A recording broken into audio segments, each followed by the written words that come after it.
We've seen people like that are looking at, the gimmick puppet. Even if you can go into Beatrice, you can set up the Angel of Blue Tears line to be able to set give and take, and then during your opponent's turn, you can send down the gimmick puppet with Beatrice, and then just give them that gimmick puppet, just like you're playing Branded.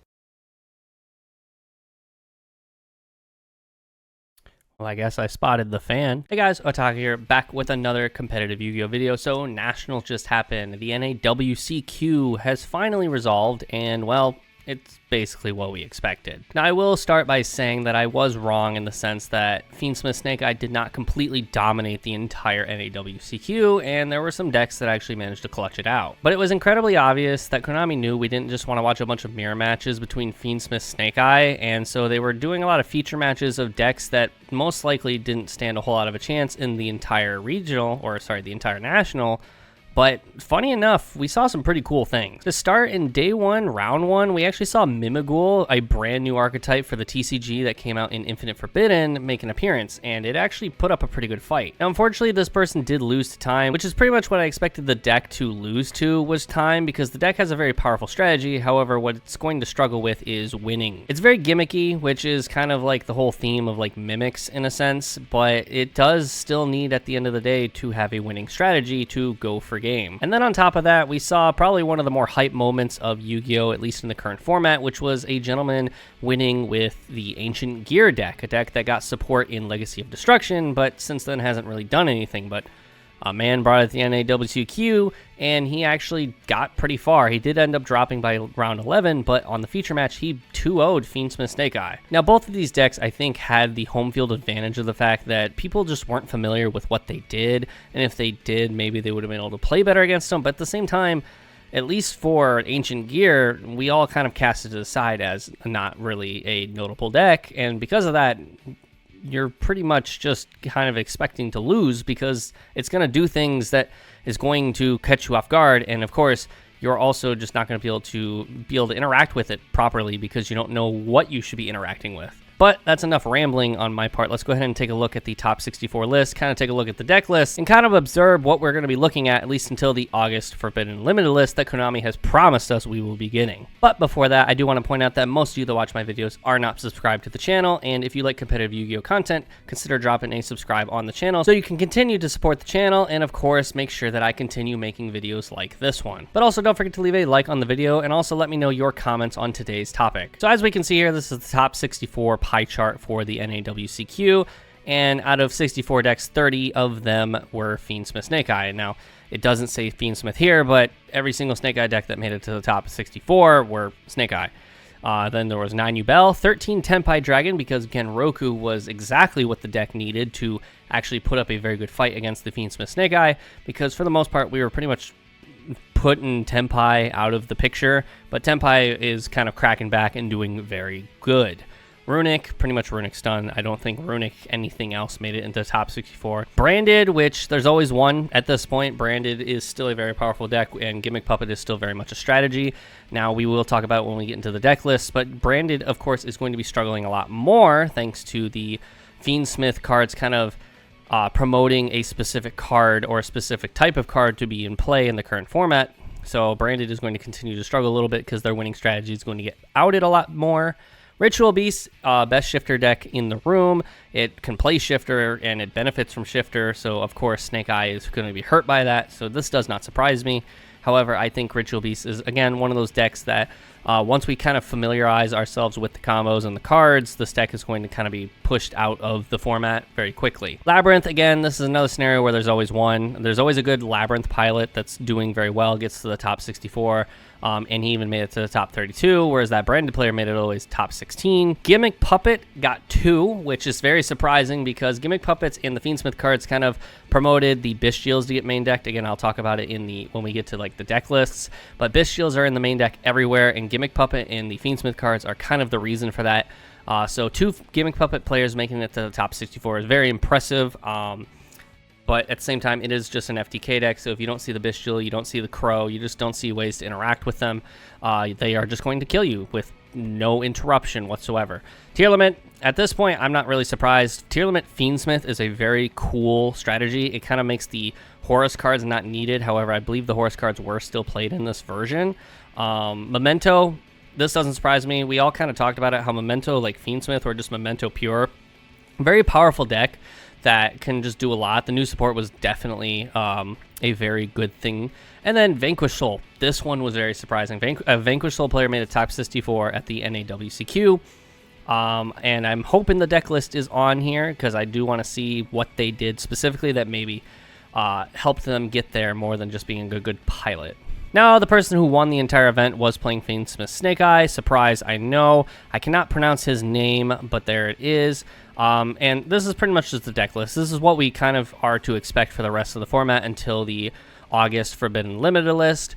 But it is, of course, 3 Engraver, 1 Tractus, the Lurie, which is our Fiendsmith engine, but they are main decking 4 Bestials, 1 Mag, 2 Druis, and a Baldrake, and I believe our second place person is running 1 Mag and 2 Jerusalem.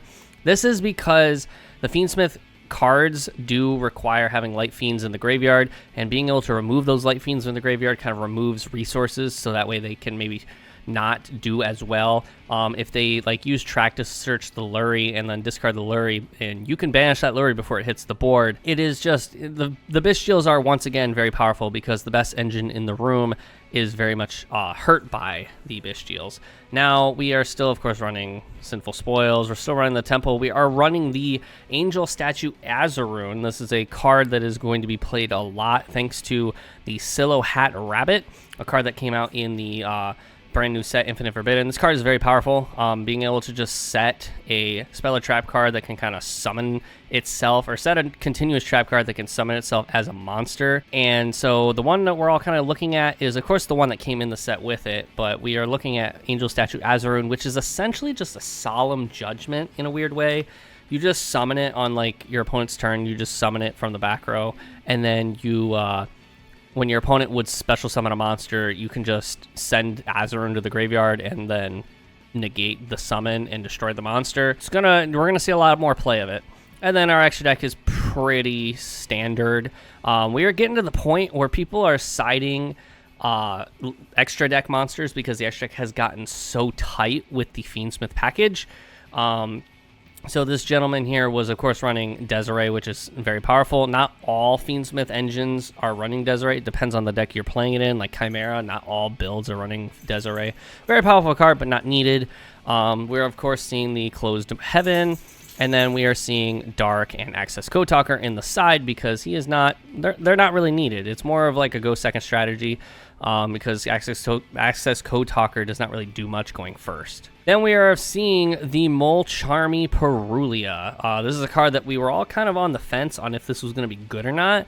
And sure enough, first place and second place both had it in the side. This card is very powerful, at least until the new one comes out in Rage of the Abyss. This card is definitely a go second staple in the side deck because, you know, what's better than drawing cards? Nothing. And then we have the Phantasme because we are very much in a Link Summon dominant format.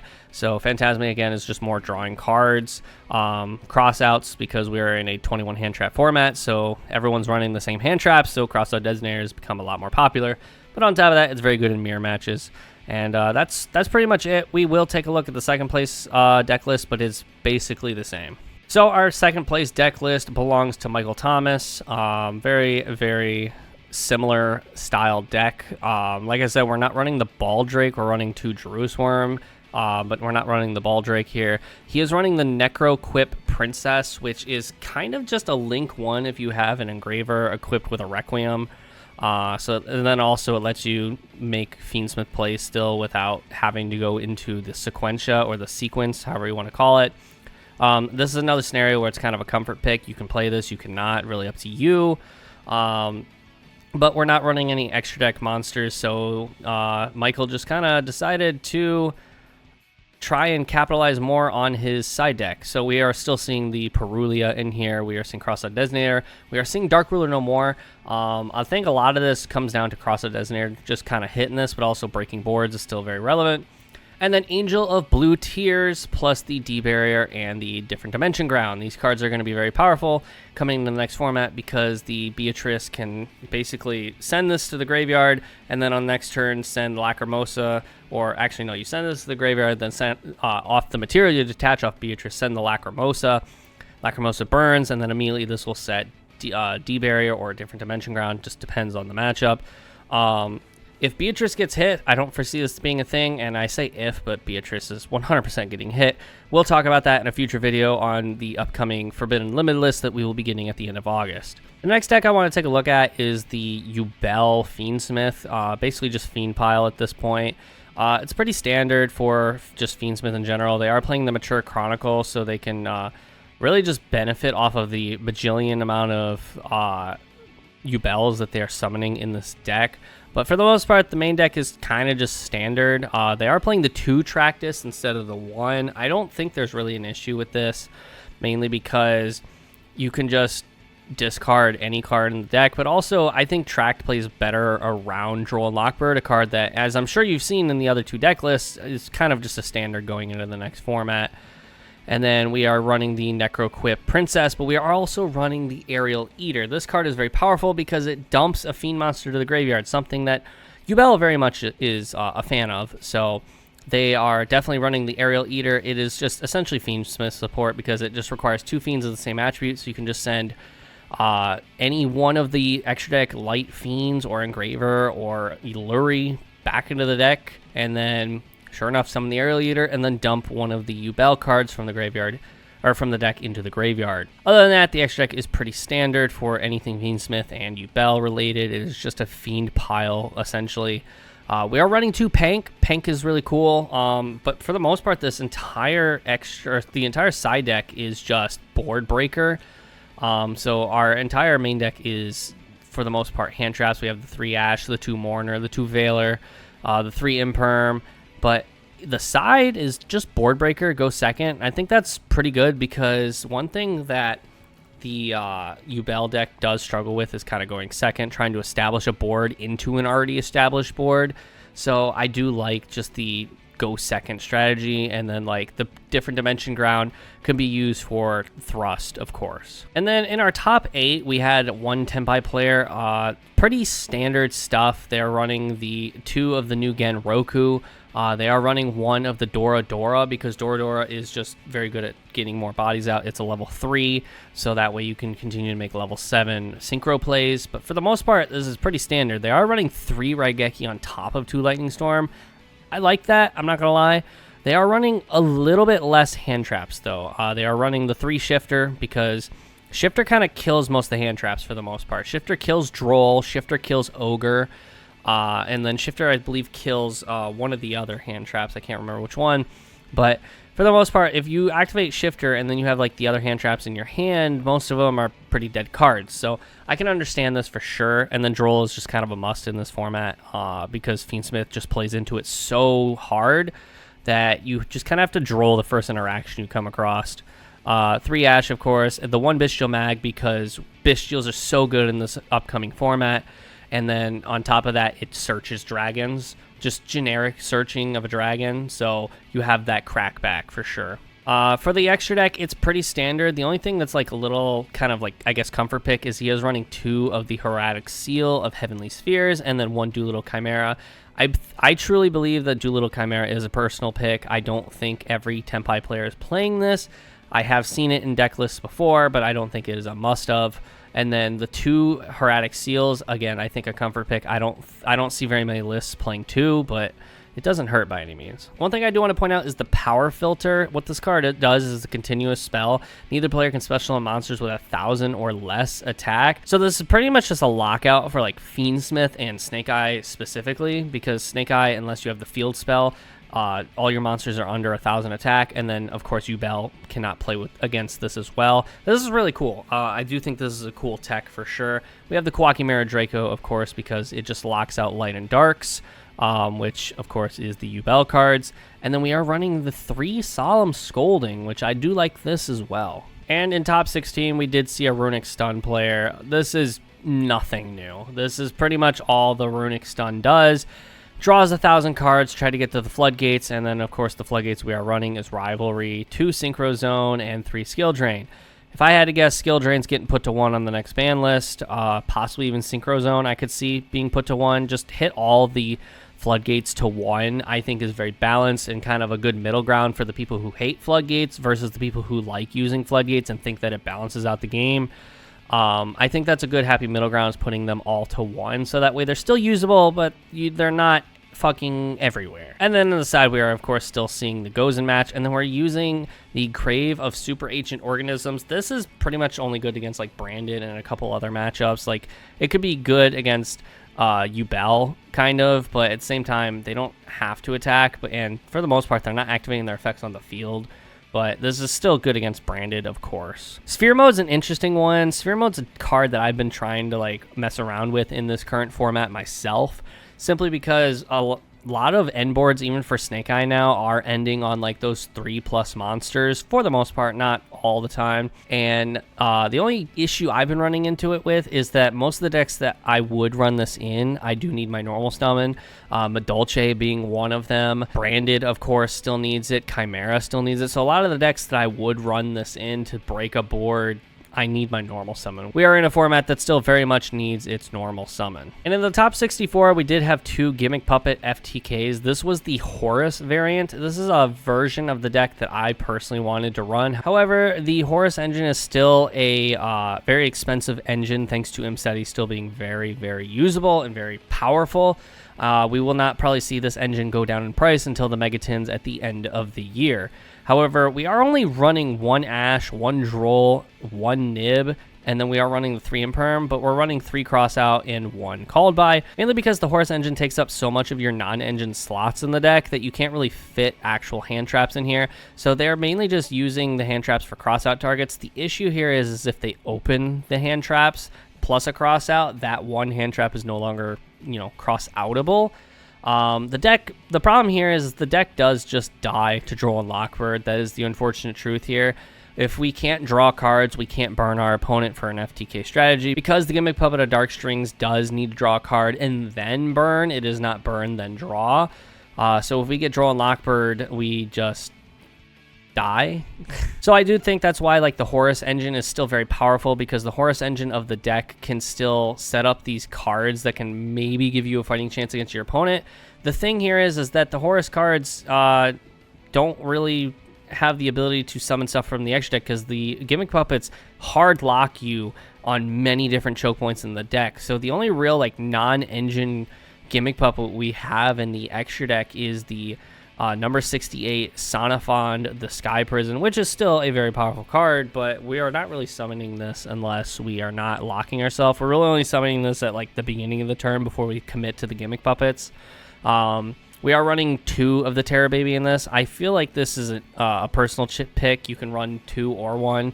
Really just depends what you're kind of going for, and what kind of like route for the FTK you are going for.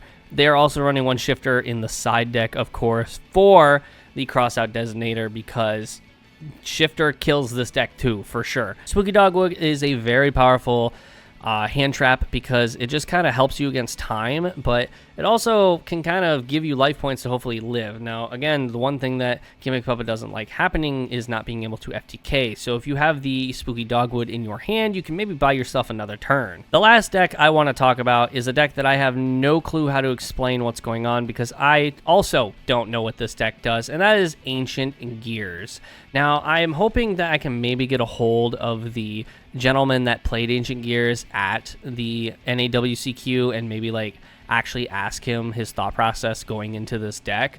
But yeah, he made it pretty far into the NAWCQ. From what I've been told, he dropped at round 11, but that's pretty far. I believe that is day 2, if I'm correct, because they do 9 rounds of Swiss day 1, and they do 3 rounds of Swiss in day 2. So he made it to day 2, and yeah, I don't know what this deck does, but here's the deck list for those who are curious on building this deck yourself. He did good stuff. He played very well, and it was really entertaining it was really entertaining seeing that Snake Eye player have no clue what was going on whatsoever and get 2-0'd in the process. Once again, we are seeing Power Filter in the side. This card is just very powerful in this current format, and I haven't checked the price of this card, but I could foresee this card going up in price. As we can see actually right here, TCG player, it is at $2.30, and I believe it is only a common, so that's a pretty pricey common. So unfortunately, the Vanquish Soul deck list is not currently up on Yugioh Pro Deck, so I was not able to take a look at what they were cooking, and I didn't see the game that they played in specifically. But that is all I have for you guys today, so don't forget to leave a like on this video and comment below your thoughts on just the NAWCQ and like the format in general. I know this was kind of a controversial NAWCQ because just the format we were going in of Fiendsmith Snake Eye, Konami knew well in advance that we were not going to be pleased with this format, and they told us wait till after the NAWCQ and then we will hit stuff, which in my opinion was a lot more reassuring because one, they were actually conversing with us for once that we were going to be getting a Forbidden Limited list. We just had to wait for the biggest event in North America to transpire beforehand. But this also kind of reassures us that Snake Eye in some way, shape, or form is getting the guillotine. But also be sure to subscribe to this video if you like competitive Yu-Gi-Oh content, and also support the channel so I can continue to make videos like this one. But with that, I'll see you all in the next video. See ya.